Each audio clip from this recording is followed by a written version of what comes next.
Olá pessoal, sejam muito bem-vindos mais uma vez ao canal A Lenda Áudio Contos. Para informação climatológica, aqui na capital do Cerrado Goiano, nesse momento está fazendo 13 graus, frio, para os padrões do Cerrado, congelante. Esse 30 de maio, último dia útil do mês de maio, Goiânia está gelada. O conto de hoje é do grande mestre Edgar Allan Poe, a quem eu muito admiro. Esse sim, li todas as histórias. Uma, duas, três, algumas histórias até 10 vezes, como é o caso do Barril de Amontilado. O Poe, um escritor brilhante, que infelizmente não conseguiu colher os áureos do seu talento em vida, nasceu em 1809 e veio morrer com 40 anos apenas em 1849, mas deixou uma vasta coletânea de contos extremamente arrepiantes. Eu o considero como o grande mestre da literatura gótica.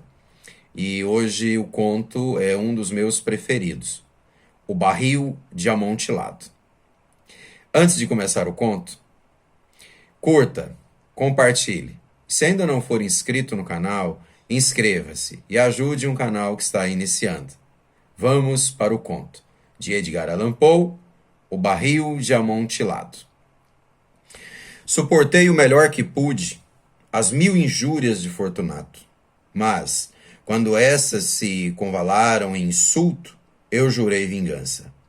Vós, que tão bem conheceis a natureza de minha alma, não havereis de supor, todavia, que eu lhe tenha proferido uma única ameaça. Finalmente, eu me vingaria, e esta era uma resolução definitivamente tomada. Mas tal deliberação, porque definitiva, excluía a ideia de riscos. Eu não deveria apenas puni-lo, mas puni-lo impunemente. O mal não está definitivamente reparado se a retribuição recai sobre aquele que se vinga. De igual modo, o mal nunca estará reparado se aquele que se desforra se revela aquele contra quem pratica a vingança. É preciso que se entenda que nem por palavras, nem por atos, dei a Fortunato qualquer motivo para duvidar da minha aparente boa vontade. Continuei como era meu costume, a sorrir-lhe, sem que ele, todavia, percebesse que agora o meu sorriso encorpava a ideia de sua imolação. Tinha esse Fortunato um ponto fraco, malgrado sobre outros aspectos. Fosse ele um homem digno de respeito e mesmo de temor. Orgulhava-se de seu conhecimento sobre os vinhos. Poucos italianos têm o verdadeiro espírito virtuoso. Ordinariamente, o seu entusiasmo, adotado em função do momento e da oportunidade, visa a prática da impostura em detrimento dos milionários ingleses e austríacos. No que concerne à pintura e à gemologia, Fortunato era, como seus compatriotas, um charlatão. Contudo, em matéria de vinhos envelhecidos, ele era sincero. Neste ponto, eu não diferia substancialmente dele. Eu era um especialista em safras italianas e as comprava em grande quantidade, sempre que possível. Foi ao anoitecer, numa noite de suprema loucura da época carnavalesca, que encontrei o meu amigo. Ele se aproximou de mim, excessivamente vívido, pois havia bebido muito. O homem estava a caráter. Usava uma fantasia justa, listrada e tinha na cabeça um chapéu cônico, guarnecido de guizos. Fiquei tão feliz em encontrá-lo que não queria mais deixar de apertar-lhe a mão. Disse-lhe: meu caro Fortunato, felizmente te encontrei. Estás com um aspecto extraordinário, mas o caso é que eu recebi um barril de algo que dizem ser amontilado, mas tenho lá as minhas dúvidas. Como? Disse ele. Amontilado? Um barril? Impossível. Em pleno carnaval? Lá tenho minhas dúvidas, respondi. E fui suficientemente ingênuo para pagar o preço do amontilado. sem primeiro consultá-lo.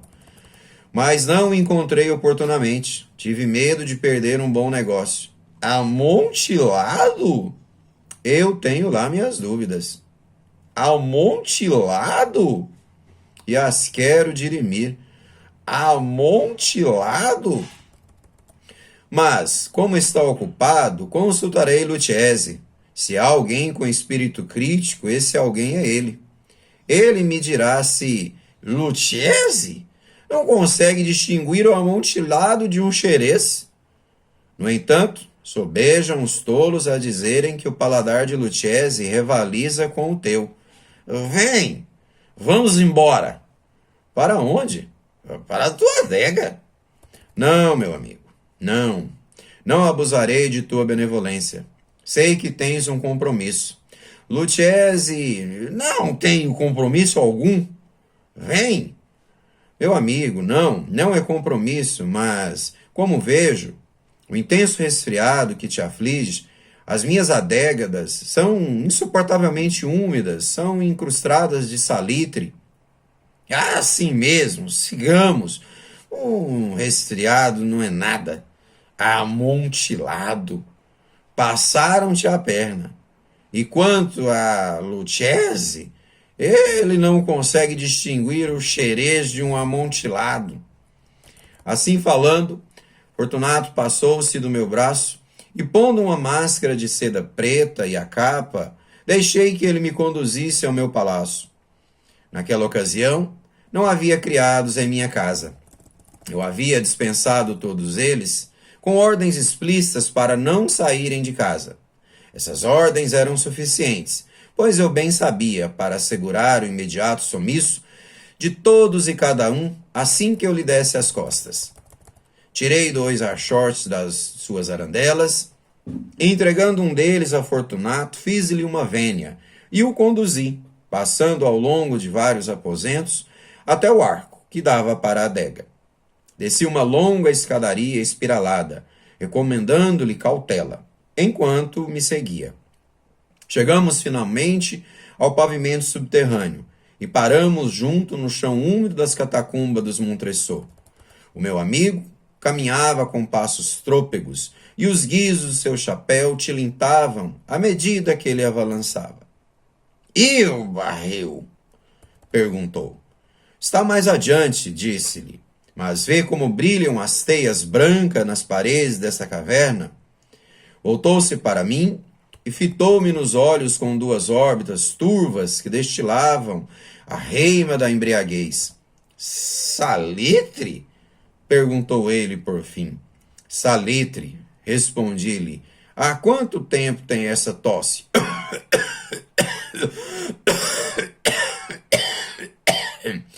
O meu pobre amigo não conseguiu responder durante alguns bons minutos. Não é nada, disse ele afinal. Vamos, disse eu, decidido. Voltemos. A tua saúde é preciosa. És rico, respeitado, admirado e amado. Tu és feliz, como já fui um dia. És um homem de quem se pode sentir a falta. Quanto a mim, somente indiferença. Mas voltemos. Cairás doente e eu não quero ser o responsável por isso. Além disso, Luchesi... Basta! Exclamou. A tosse não é nada. Não me vai matar. Eu não morrerei de tosse. Sim, está certo. E de fato não tenho qualquer intenção em alarmá-lo, desnecessariamente. Respondi. Mas devemos ter toda a cautela. Um gole desse Medoc irá nos proteger desta umidade. Então, desarrolhei de uma longa fileira embolorada uma garrafa. Bebe, disse, oferecendo-lhe o vinho. Ele levou a bebida aos lábios com um olhar malicioso. Fez uma pausa e acenou-me familiarmente com a cabeça, enquanto os seus guizos tilintavam. Eu bebo, disse ele, em homenagem a todos esses mortos que nos rodeiam. E eu a tua longa vida. Tomou novamente o meu braço e prosseguimos. Essas caves, disse ele, são bem amplas. Os Montresor, respondi. Era uma família distinta e numerosa. Esqueci-me de teu brasão. Um enorme pé humano dourado sobre um campo azul. Esse pé esmaga uma serpente rampante, cujas presas estão cravadas no calcanhar. E o lema? Ninguém me provoca impunemente. Ótimo, disse ele. O vinho cintilava-lhe nos olhos e os guizos tilintavam. Com o Medoc, a minha fantasia enchia-se de calor. Havíamos passado por longas paredes de ossos empilhados, com barris e tonéis misturados, para os mais íntimos recantos das catacumbas. Fiz uma nova pausa e desta vez atrevi-me a agarrar Fortunato por um braço acima do cotovelo. O salitre, disse, nota como o salitre se amplia, gruda-se como musgo nas abóbadas. Estávamos debaixo do leito do rio. As gotas de umidade escorrem entre os esqueletos.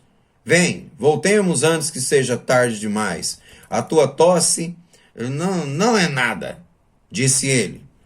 Sigamos em frente. Antes, porém, mais um trago desse seu Medoc. Abri e dei-lhe uma garrafa de The Grave. Ele esvaziou-a de um só gole. Seus olhos cintilaram com uma feroz luminosidade. Riu-se e atirou a garrafa para cima, fazendo um gesto cujo significado eu ignorava. Surpreso, olhei para ele. Ele repetiu um movimento grotesco. Não compreendes? Disse-me ele. Não, respondi-lhe. Então, não és da Irmandade?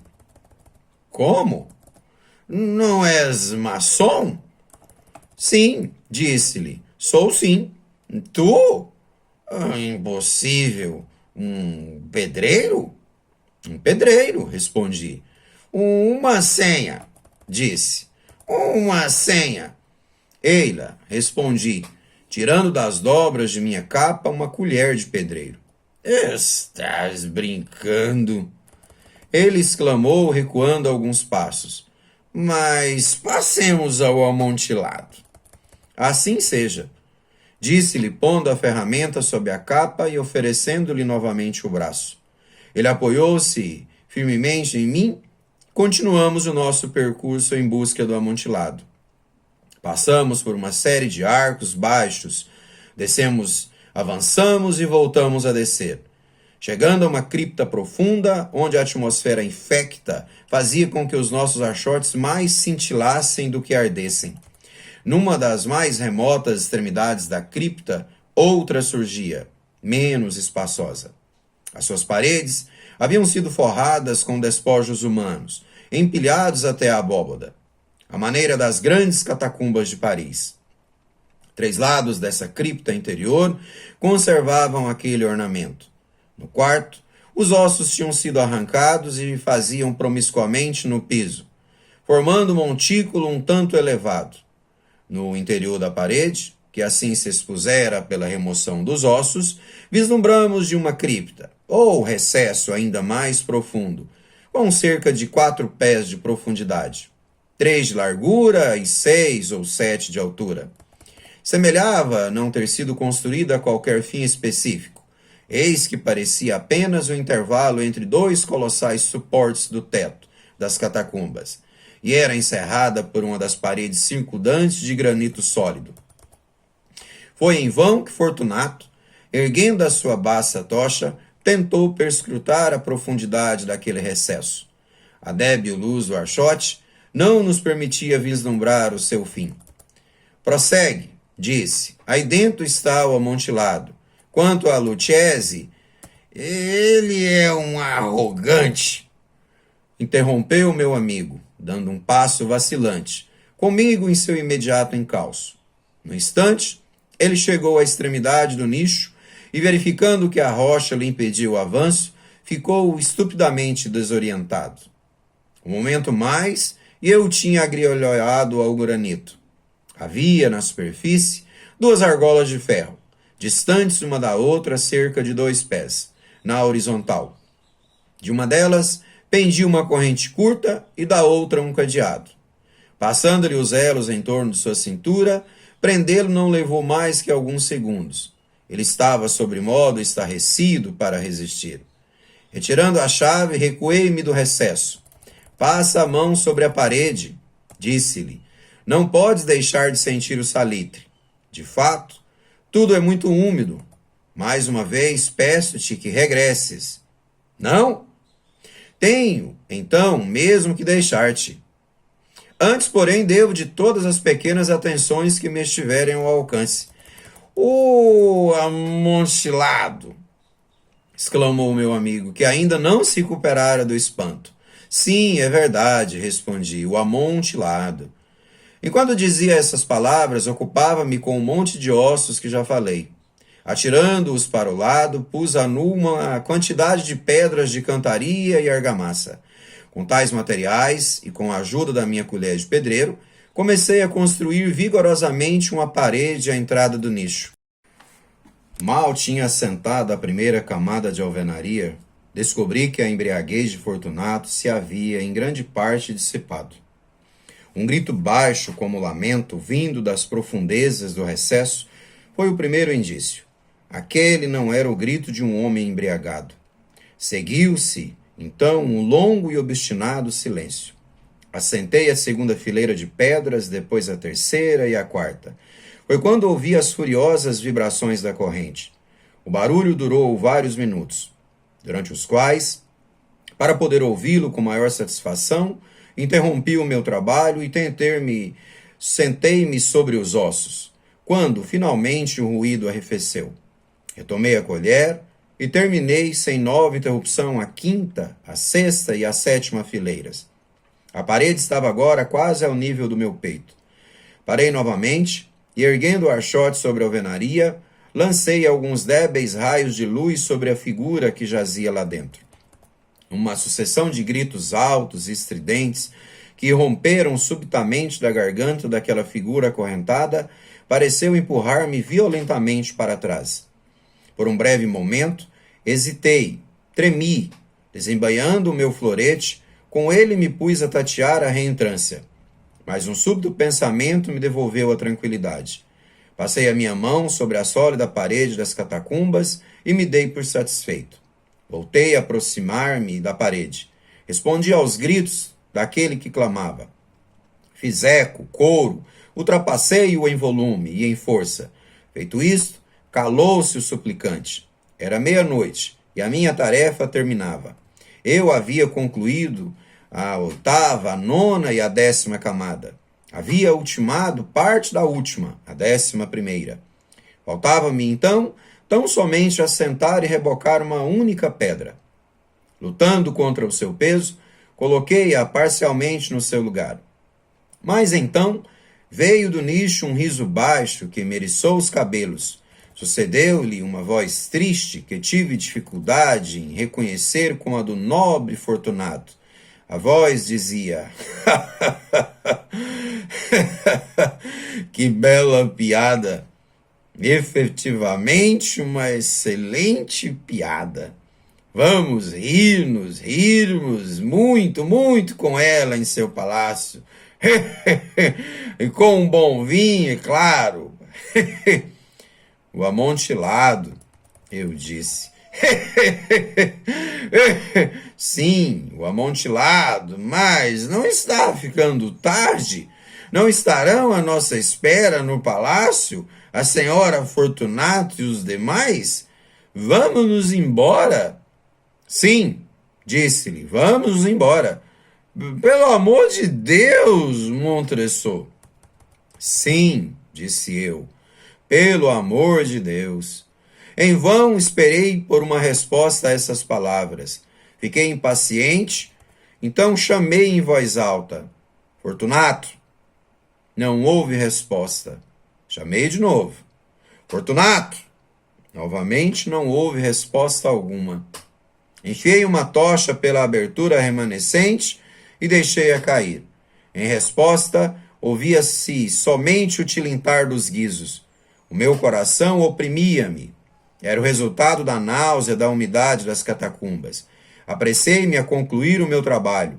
Com esforço, assentei a última pedra no lugar adequado, rebocando-a com argamassa. Sobre a nova parede de alvenaria, voltei a erguer a velha muralha de ossos. Por meio século, nenhum mortal jamais os perturbou. Que descansem todos em paz. Até a próxima, pessoal!